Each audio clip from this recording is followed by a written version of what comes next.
Mark Holloway was 34 years old, 6'2", with hands that had been calloused since he was 19.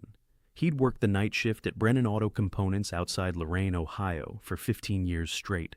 Started on the line, worked his way up to swing shift supervisor, $62,000 a year, full benefits, and a pension that vested in another 6. The kind of job nobody dreams about, but the kind that builds a life if you don't burn it down. And Mark wasn't the kind of man who burned things down. He'd inherited his grandparents' 2-bedroom house on Linwood Street when he was 26. Small place, peeling paint, but the mortgage was dead and buried before he ever signed his name to it. He'd spent the next 8 years fixing it himself. New roof, rewired the kitchen, built a deck out back from reclaimed pine. By the time he met Rachel at a friend's barbecue in 2021, he had $47,000 in a savings account and a house that was paid off in full. He thought that was something to be proud of. Rachel thought it was something to move into. She was 27 then, working the front desk at Hartman Family Dental. Pretty in that small town way. Blonde, loud laugh, knew everybody's name. She moved in 3 months after they started dating. They got married in a backyard ceremony 8 months after that. Mark's mom cried. Rachel's mom got drunk and hit on the DJ. Looking back, Mark would say there were signs. At the time, he just thought he'd gotten lucky. 2 years into the marriage, Rachel announced she was pregnant. Twins, a boy and a girl. Mark cried in his truck in the Kroger parking lot for 15 minutes after she told him. He was going to be a dad, twice. He started painting the second bedroom that weekend. Pale yellow, neutral, because they didn't want to find out the genders ahead of time.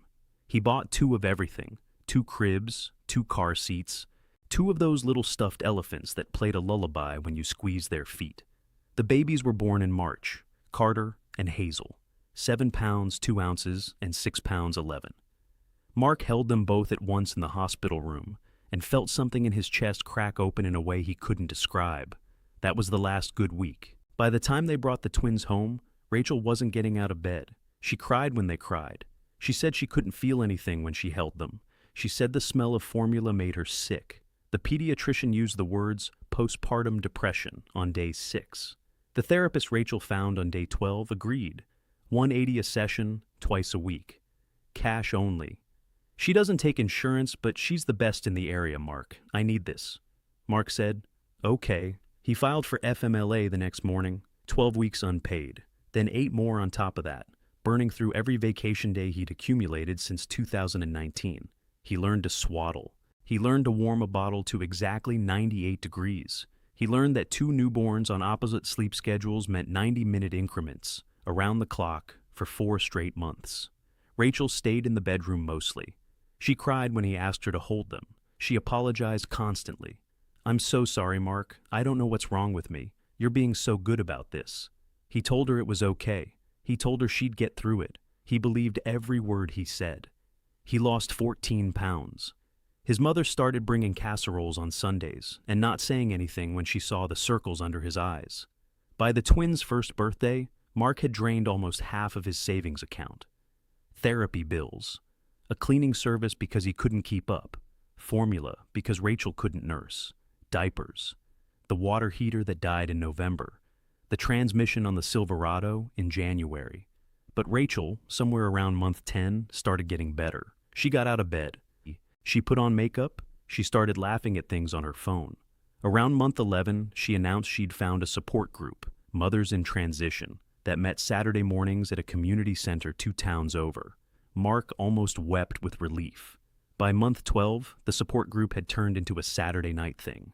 Then an occasional Sunday too. Then the retreats started, once a month, a whole weekend. With the other moms, Mark, I really need this. You don't understand what I've been through. Mark didn't understand, but he said, okay. He always said, okay. He didn't notice that Rachel had started wearing perfume to the support group. He didn't notice that she came home on Sundays with her hair done differently than when she'd left. He didn't notice the second phone in her glove compartment because he'd never had a reason to look in her glove compartment. What Mark Holloway didn't know, what he wouldn't know for another 3 weeks, was that his wife's Mothers in Transition group had exactly one other member, a 29-year-old dental assistant named Tyler Bennett, who drove a leased Camaro, lived with his parents, and had been sleeping with Rachel since the second trimester of her pregnancy. Mark didn't know any of that yet, but on a Tuesday night in March at 10:47 p.m., while he was warming a bottle for Hazel and bouncing Carter on his shoulder, his phone buzzed on the kitchen counter. It was a text from Rachel's sister Megan. It wasn't meant for him. Mark set the bottle down on the counter. Carter was finally drifting off on his shoulder, breathing that soft, hot little breath into his neck. He thumbed the phone open with one hand. The message was a screenshot. Above it, 3 lines of text. "Rach, you have to tell him. I can't keep covering for you. Tyler deserves to know his kids too." Mark stared at the words for maybe 4 seconds before his eyes dropped to the image below. It was a results page from Ancestry Health. 2 columns. Child 1, Tyler Bennett, 99.99% probability of paternity. Child 2, Tyler Bennett, 99.99% probability of paternity. Mark didn't move. Carter kept breathing into his neck. The bottle was still warming on the counter, the little blue light blinking. Somewhere in the house, the dryer was running. He'd put a load of onesies in an hour ago. He didn't yell, he didn't throw the phone, he didn't wake the babies. What Mark Holloway did, very quietly, was take a screenshot of Megan's screenshot. Then he opened his cloud storage, created a new folder, named it Taxes Dauerzahlung 24, and uploaded the image.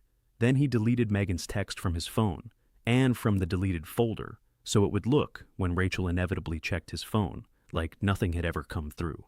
Then he finished feeding Hazel, burped her, put her back in the crib next to her brother, stood in the doorway of the nursery for a long minute, looking at the 2 of them. He still loved them. That part hadn't changed in 4 seconds. He'd thought it might. It hadn't. Rachel came home at 1 in the morning, smelling like cigarettes and somebody else's cologne. Mark was in bed, breathing slow, pretending. She climbed in beside him and was asleep in 3 minutes.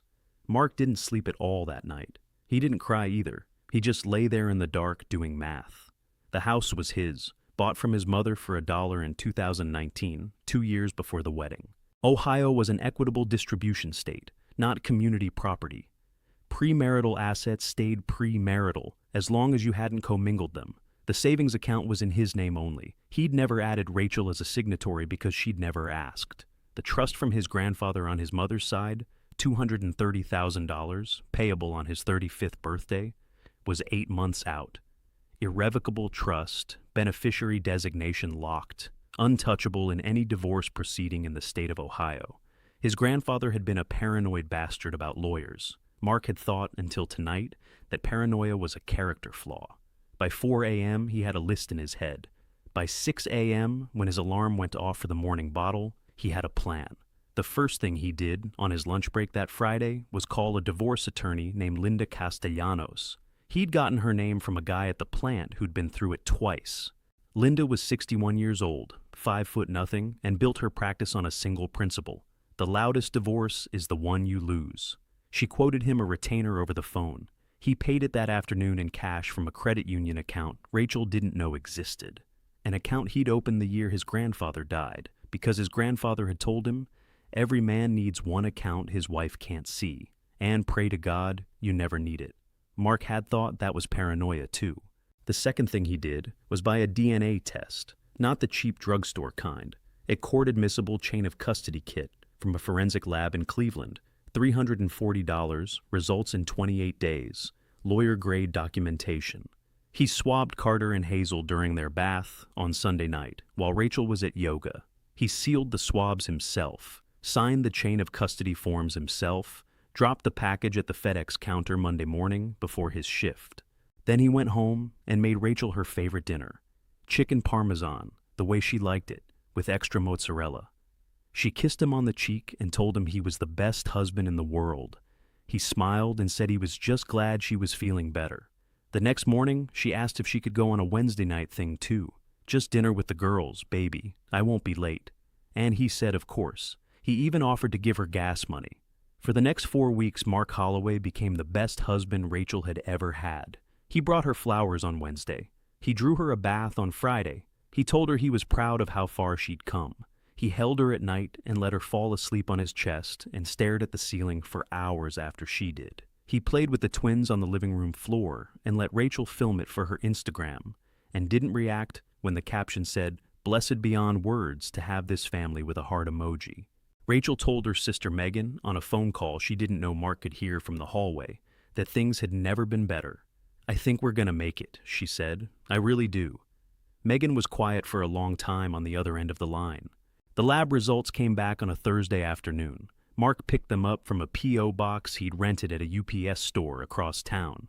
He sat in the parking lot in his truck and opened the envelope. Carter Holloway. 0.00% probability of biological paternity.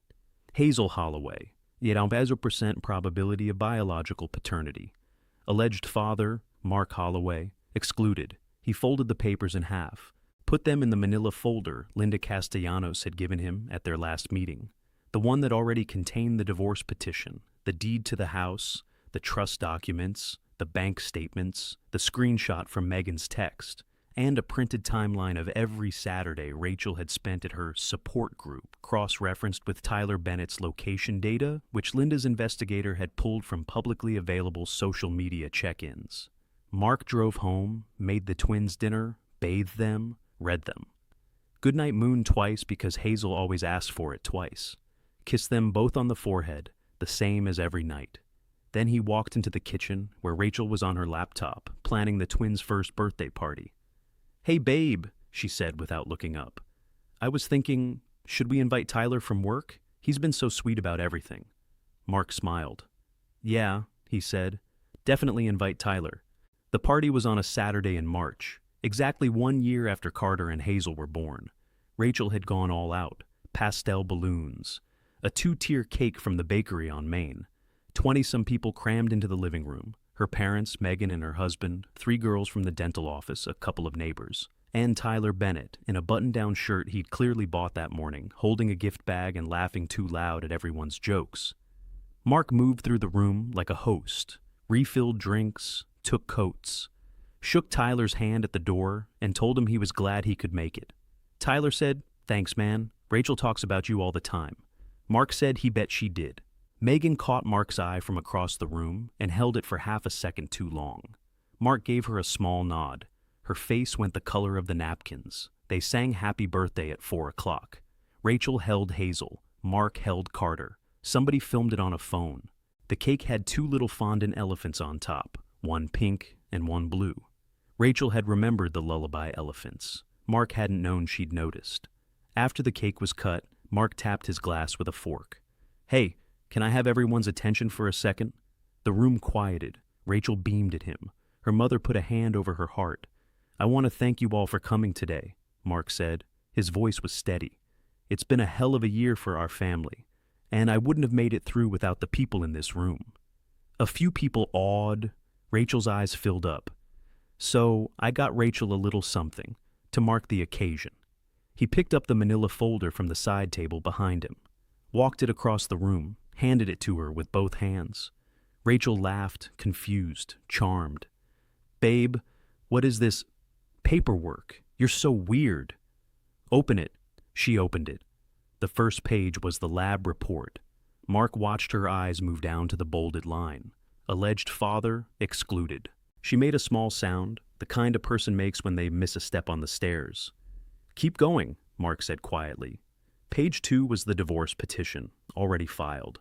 Page 3, the deed to the house. His name, dated 2019. Page 4, the trust documents. Page 5, the printout of Megan's text. Page 6 was a single sheet, addressed to Tyler Bennett, informing him of his legal right to establish paternity and his obligation to begin child support proceedings. Rachel got to page 3 before her hands started shaking. The room was completely silent now. Tyler had gone the color of paper. Rachel's mother was standing up from the couch saying, "Rachel, honey, what is it? What's wrong?" Mark didn't raise his voice. He didn't have to. "Tyler," he said without looking at him.